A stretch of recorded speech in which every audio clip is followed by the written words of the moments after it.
Anyways, 1 minute before we leave the airwaves. Yes, 1 minute left before we leave the airwaves. All right, let me search my news for a while. So yeah, All right, it's take your yeah, take 8:59 your time. Yes, take your time, drink and car. what? Yeah, I All said take right, your time. Take your time. all Take right. your time. Yeah.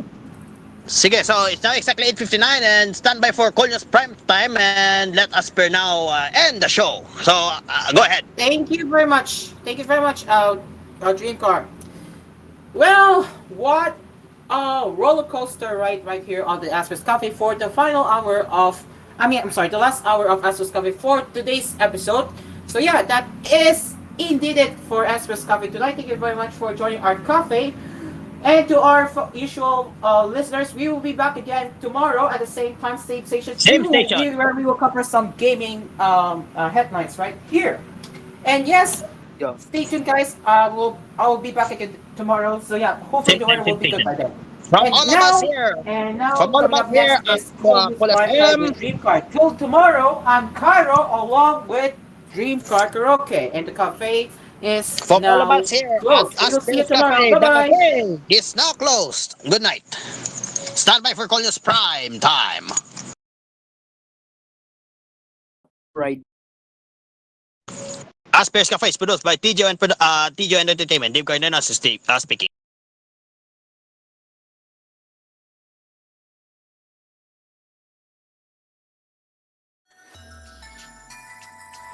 You're listening to Cool FM.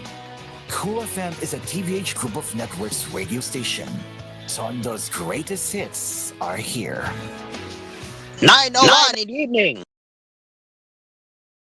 You are listening to Cool FM.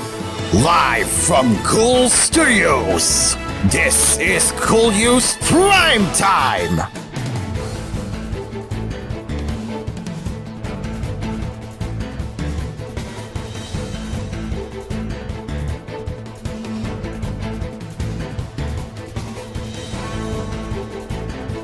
Please stand by. We are having technical difficulties.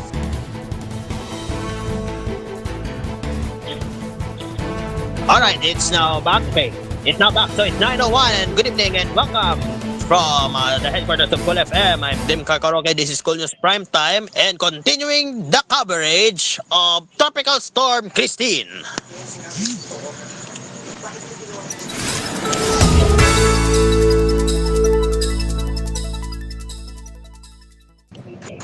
Topping our news tonight, Tropical Storm Christine slightly intensifies over the Philippine Sea. As I'm going to show you the camera right now, here's the latest update from Pag-asa in the track and intensity forecast right here from Tropical Storm Christine or Trami. You can see here that the tropical storm will be held here. It's October 23. You can see that it is going nearly there to the upper part of Luzon, and I think when it's tomorrow at I think 24 will be at 2 p.m. They will be going out. Then on October 25 will be going out of the Philippine area of responsibility until the Saturday. Until Saturday will be going out now to the Philippine area of responsibility. So it's still a super typhoon according here to the legend, and not quite a severe tropical storm, but it's a tropical storm right here. That's part. So you can see here, it's nearly there. On our forecast right now, because it's 9:03, you can see that the forecast here from Pag-asa that is still having the severe super typhoon. It's coming out, pointing direct to the corner of the Philippine area of responsibility towards the uppermost part of China. And that's coming from Pag-asa's track and intensity forecast. That's from Pag-asa. Tropical Storm Christine, or of course Tommy, slightly strengthened as it moves to across the Philippine Sea, east of Bicol region. And as of 5, the typhoon has maximum sustained winds of 75 kilometers per hour near the center and gusts reaching up to 90 kph. And it was located 390 kilometers of Diet Camarines Norte, and it's expected to move northwestward of 15. And it will could make landfall in Isabela or northern Aurora on Wednesday evening or Thursday morning, since it's potentially as a severe tropical storm. As what was mentioned, it will go right there at the eastern part of the Philippine area of responsibility. And it could make landfall in Isabela or Northern Aurora, but potentially as a severe tropical storm. That is from Pag-asa. And in the anticipation of the storm, they had issued wind signal number 2 for the portions of Catanduanes, eastern portion of Camarines Norte, Camarines Sur, Albay, Sorsogon. Meanwhile, here are the following 4 signal number 1, as shown on the screen. The following are Metro Manila, Ilocos Norte and Sur, La Union, Pangasinan, Apayao, Kalinga, Abra, Mountain Province, Ifugao, Benguet, Cagayan, Babuyan Islands, Isabela, Quirino, Nueva Vizcaya, Aurora, Nueva Ecija, Tarlac, Zambales, Bataan, Pampanga, Bulacan, Cavite, Laguna, Batangas, Rizal, Quezon, with the Polillo Islands, Occidental and Oriental Mindoro, including Lubang Islands, Masbate, including Ticao and Burias Islands, Marinduque, Romblon, the rest of Camarines Norte, Camarines Sur, Albay, Sorsogon, Eastern Samar, Northern Samar, Samar Leyte, Bilira, Northern Leyte, Dinagat Islands, and Surigao del Norte, including the Siargao Bukas Grande Group. Now for the it might be raised during the passage of the storm will be a signal number 3. So they have warned of heavy to intense rainfall in Bicol region, Isabela, Aurora, Quezon City for the next 24 hours. And of course, the rest of moderate to intense are expected to the following portions of Metro Manila, Luzon, Eastern Visayas, Dinagat Islands, and Surigao del Norte. The trough or the extension of Christine may also bring moderate to heavy rains to Zamboanga Peninsula, Northern Mindanao, Bangsamoro Autonomous Region, mostly Mindanao, Sacsargan, and the rest of Visayas. And the rest of Mindanao will be isolated rain showers or thunderstorms. And aside from all of that, there's also here with the news.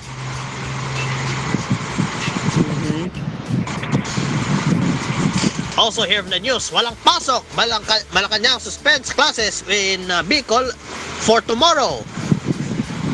And coming here from the Malacanang, that they have suspended government work and classes in the part of the Bicol region, which is in tomorrow. So according here to the Office of Executive Secretary, the review of continuous rainfall brought by the tropical storm Christine, and to ensure the safety of the general public, work in government offices and classes at all levels in Region 5 are hereby suspended on tomorrow, which is October 24.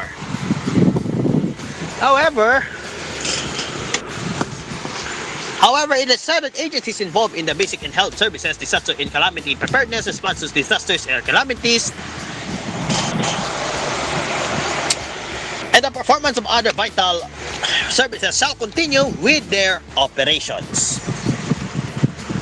As it was mentioned, now suspension of work for private companies and offices is left to the discretion of their respective heads. Of course, President Marcos ordered the government agencies to immediately start rescue and relief operations in the Bicol region, telling that the Department of Public Works and Highways to use the necessary equipment to open up all the roads and bridges blocked by debris to the landslides. Also, no class for tomorrow in Cavite.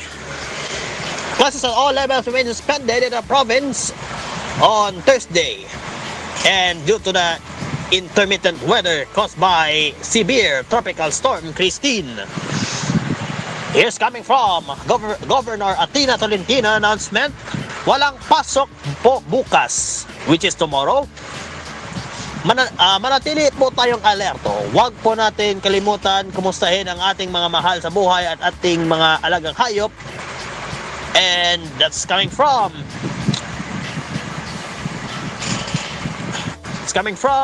the Governor of Cavite, Atina Tolentino. Stay safe and dry. According here, a yellow warning level is in effect in Cavite, along with Rizal, Metro Manila, Laguna, and parts of Quezon. They are also advised to stay alert of potential flooding in flood-prone areas. Speaking of local classes, here are the classes and centers tomorrow.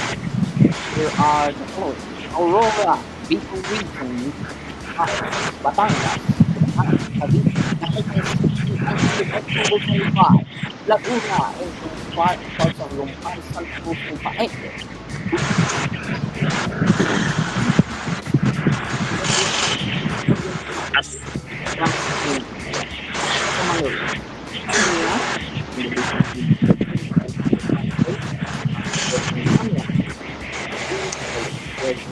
Oriental Mindoro para Police ng province ng Luzon Pangyari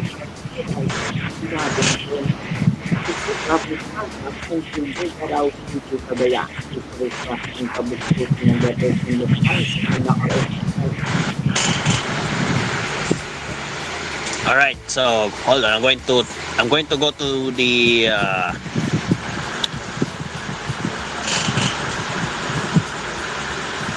I will share screen what is happening right now. There's also news here at Cebu, which is happening.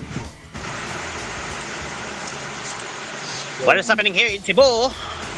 Cebu feels birth of Christine with several trips cancelled, hundreds of passengers stranded, and classes suspended. And several areas in Cebu felt the birth of severe tropical storm Christine. Signal number 1 was hoisted over Cebu, prompting local government units to suspend classes on all levels. A fatality was recorded in Camotes Island after a body of a man who was gone missing after the motor bangka that he and his 2 companions were riding capsized was found past 5 a.m. The fatality was identified as Rodolfo Villar, which is in Ormoc, and his 2 companions, JC Anyasco and Junex Lanogan, sailed from Ormoc to Camotes, which is kanina, when they encountered big waves that caused the motor bangka to capsize. Anyasco and Lanogan were rescued when the incident was reported to the Coast Guard in Pilar, Camotes.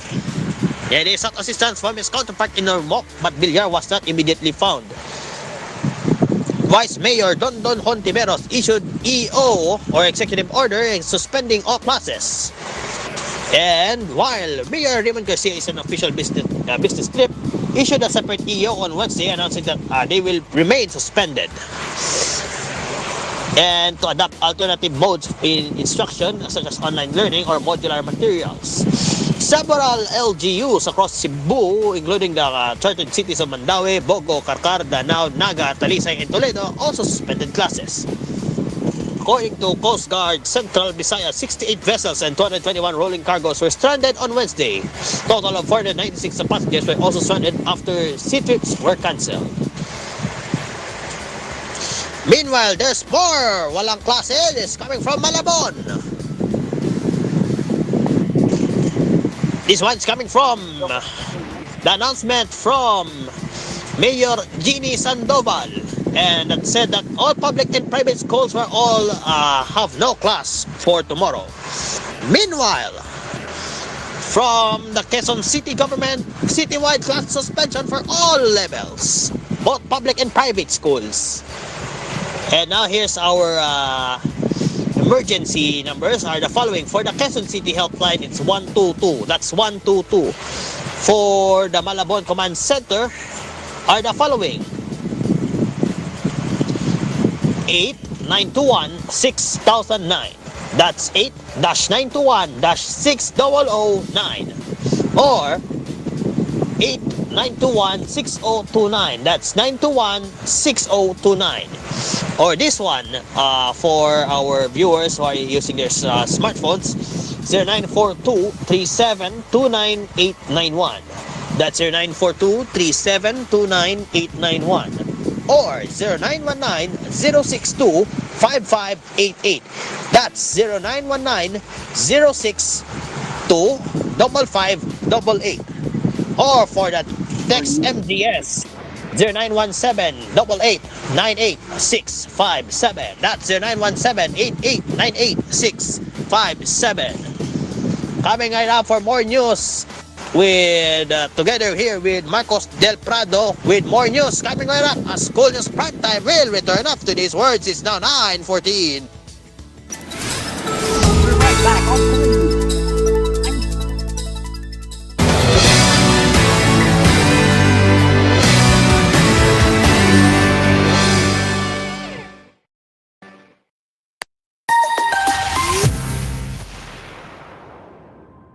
Would you like to be the best version of yourself? Then start now. We always got your back when it comes to keeping your skin healthier and glowing. Take care of your skin even more with Glutaflex Soap with Moisture Magnet. An ultra-mild 2-in-1 face and body soap bar. Ino-moisturize and dry skin. Nililinis ang skin without irritation. Inaalis ang dark spots. At pinapaputi ang skin. Iba ang ganda kapag maganda ang skin. Start your year right with Glutaflex Soap with Moisture Magnet. Lovable and free. Bitin. Bitin. Bitin. Bitin. Bitin. Bitin. B10 plus 1 free! Sa Magic Flex Plain 10 plus 1 free sulit pack, wala nang bitin-bitin dahil mas pinasulit versus previous pack of 10s na ang Magic Flex Plain. Sa 10 plus 1 free sulit pack, mas mura pa versus other plain crackers in supermarkets. Kaya bili na! Sarap pag may magic! Hindi birong maging isang ina. Dapat hands-on ka sa maraming bagay, lalo na sa mga iniinom na gamot. Dapat ready ka. Kaya kapag may sakit sa pamilya ko, gaya ng sakit ng ulo, sakit sa katawan na may kasamang lagnat dulot ng sipon, allergic rhinitis o sinusitis, Simdex D ang ipinapainom ko. Gamot laban sa sintomas ng trangkaso. Simdex D is available in Mercury Drug Stores and other drug stores near you. Phenylpropanol and hydrochloride chlorpheniramine malate paracetamol is the generic name of Simdex D. If symptoms persist, consult your doctor. Also available Simdex D Syrup for kids and Simdex D Forte for adults. Hi, it's Solen. And Nico Bolsico here. My family is everything. They mean the whole world to us. They inspire us to be our best. They are our number one priority. When it comes to our water, We prioritize exceptional. We only choose Nature Spring distilled drinking water. Distilled through a 12-step process that's been safe, world-class, high-quality drinking water. is the only water we trust for our family. After all these years, it's still only Nature Spring distilled drinking water.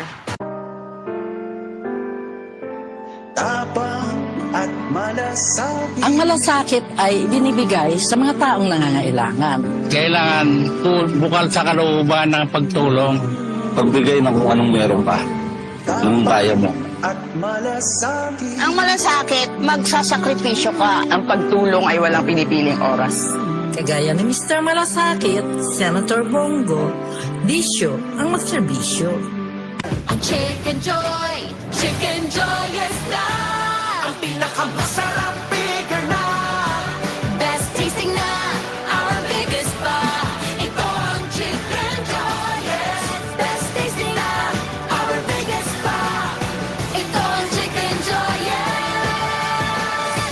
Starts at 82 pesos pa rin. Price varies. Bigger claim is versus previous size. Best tasting claim is based on quantitative brand and product imagery study conducted by SCMI last November 2023. At talagang tuwang-tuwa ka pa sa pagligo sa alulod, ha? Umuwi ka ng bata ka at maligo. Maghugas ka ng maigi ha. Galing ka pa sa bukid. Hugasan mo yung kutsara bago mo gamitin. Baka naihian niya ng daga. Walang pinipiling lugar ang leptospirosis. Sa school, sa daan, kahit pa sa iyong tahanan. Maglinis, magmasid, mag-ingat. Labanan ng leptospirosis. Kung may posibleng exposure, konsultayo sa pinakamalapit na health facility. Para sa libreng konsulta at reseta, tumawag sa DOH Hotline 1555. Pamaskong padala, ML Kwarta padala, mula sa M. Lulier, mabilis, madali, maasahan. Kwartang pinag-iraman, pinag-ipunan sa M. Lulier, ang hindi nagkakaingatan. Padala yung kinakailangan, labis na inaasahan, mabilis makakarating sa paroronan. ML Kwarta padala, pamilya padala, padalang galing sa puso. Where does your power really come from? Power to learn. Power to cure. Power to create. Power to connect with loved ones. Hello? Mom? At Aboitiz Power, we aim to provide reliable and sustainable energy, powering you and life. Aboitiz Power, we power you.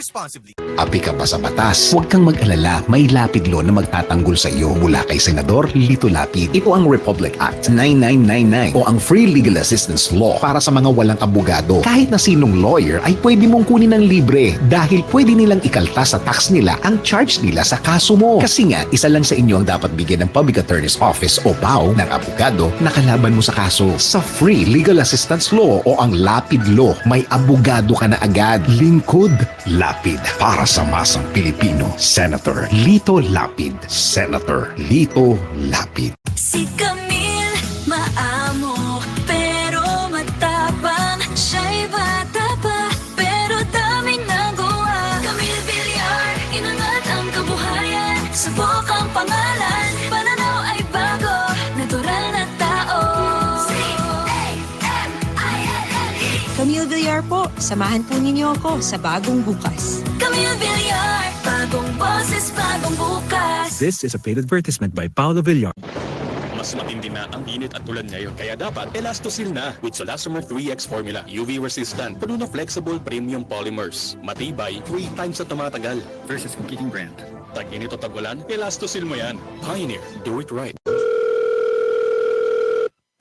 Hello? Hello, Tay. Kumusta na po kayo? Ito, okay lang kami, anak. Namimiss ko na kayo eh. Kami nga rin, anak. Namimiss ka na namin ng nanay mo. Alagaan ninyo ang inyong mga sarili, ha? Oo naman. Haba, kami pa. Eto nga, ako ngayon nagkakarpintero eh. Ha? Pati ba naman yan? Ginagawa niyo pa? Wala ito, anak. Nagpapapawis lang naman eh. Tay, gusto ko pagdating ko dyan, masaya tayong lahat. Abay, oo naman. Oo nga pala, huwag niyong kalilimutan. Dapat araw-araw kayong mag-vitamin C, ha? Yung Mark C. Oo naman, anak. Oo, yung Mark C. Sige po, Tay. Bye-bye. Mag-Mark C, ha? Okay, anak. Ingat ka dyan. Maraming salamat. Bye! Mag-Mark C araw-araw para always kang healthy. Ang Mark C ay mabibili na sa inyong mga suking tindahan, botika at drugstores dito sa inyong lugar. Ascorbic acid plus zinc is the generic name of Mark C.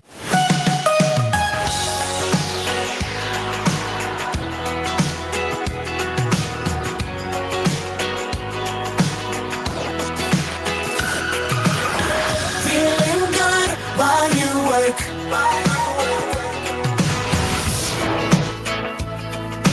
Cool FM.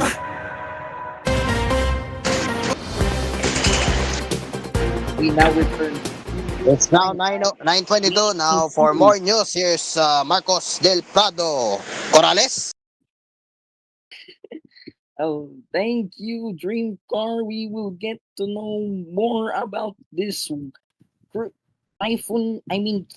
severe tropical storm, Christine. But for now, here's some other news. Ex-KUGC member months-long fasting to slowly kill me. A founding member of Pastor Apokolo Kibuloy's Kingdom of Jesus Christ or KOJC on Wednesday recounted some of the violence she alleged endured from the religious group, including sexual and physical abuse.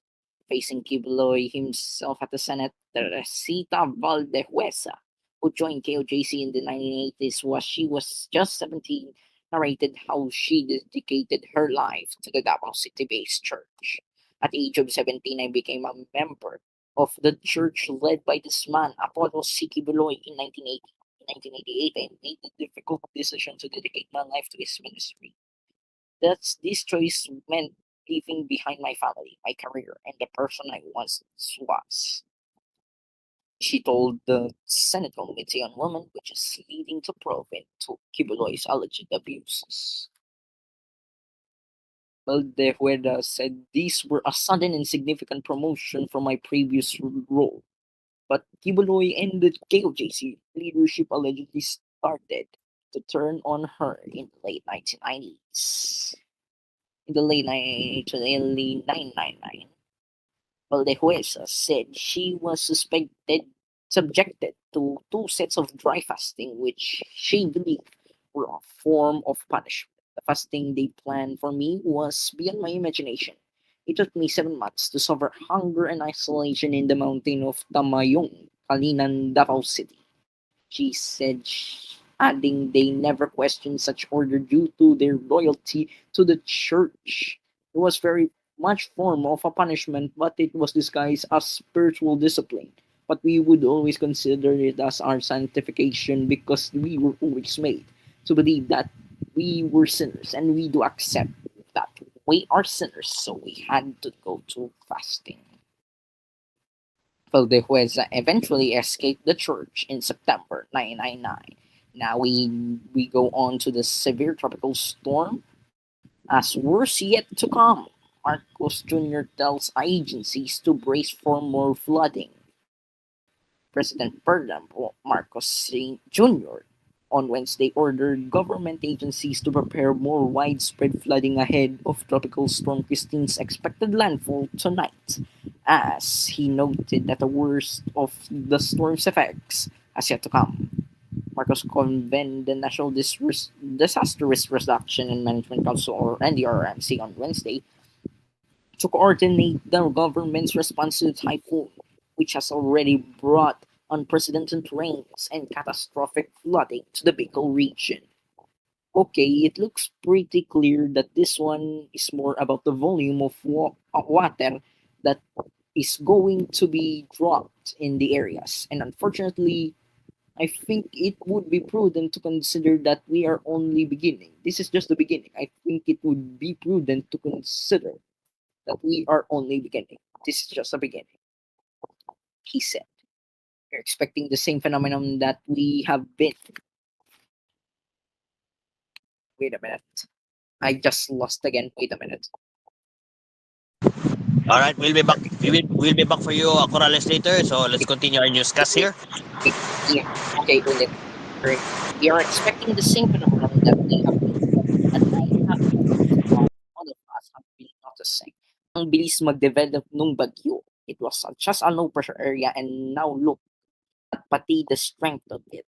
And the volumes of water are unprecedented, Marcos explained. Chief of State has recently become vocal on the necessity of being prepared to brace climate change, which one of its effects will be strong typhoon and flooding.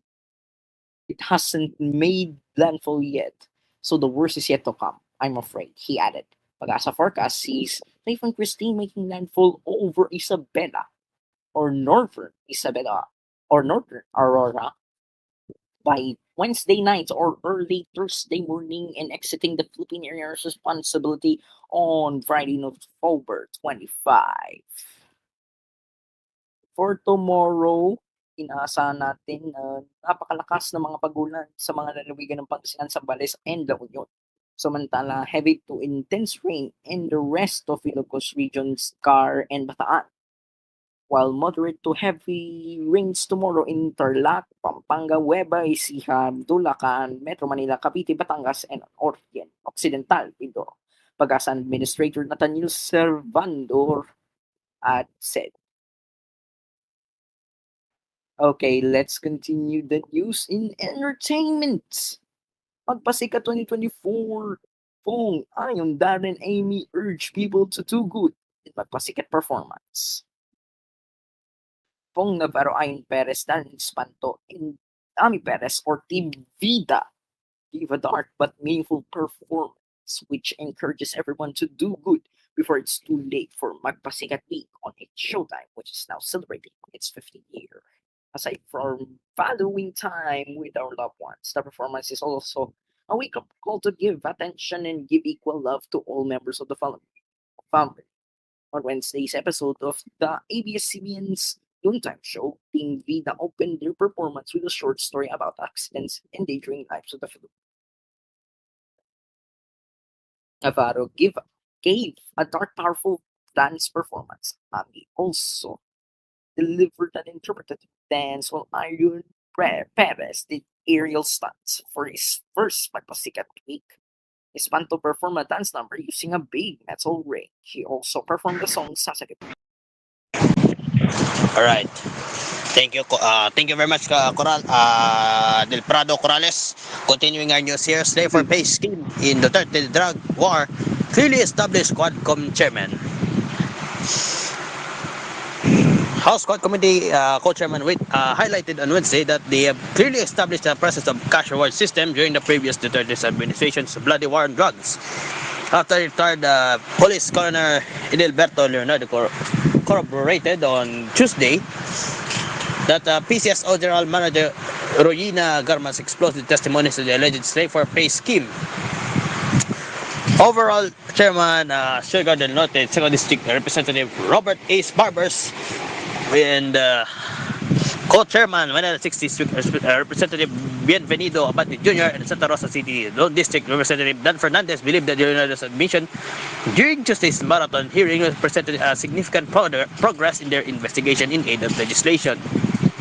And they said here, it has been established that there's a reward system. Di na pwede tanggihan pa ng previous administration. Na-establish na ang point namin dyan, whether it be his claim or not, it will be a burden of proof sa may ayaw tumanggap. That's coming from Chairperson Abante. And before we're going to end, here's our final quote tonight for you from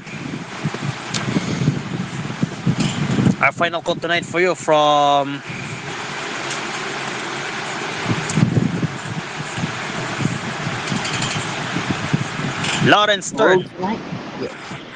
Every obstruction of the course of justice is a door open to betray society. That's our final quote tonight from Lawrence Stern. And that is it for koolNews Primetime. Thank you very much for your unwavering trust and support. And for more news and information, keep it right here on Kool FM. Join us again at 12 with koolNews at noon. And of course, from everyone here at Kool FM, from the station that cares for you, I'm Dream Car Karaoke. And I'm Mark Brothers. Stay healthy and have a good night ahead. And you've been listening to Kool FM, the station that cares for you. Have a good evening, stay safe, and take care. Good night and mabuhay. It is now 9:32. Enjoy your favorite love song right here on Kool FM. Adios.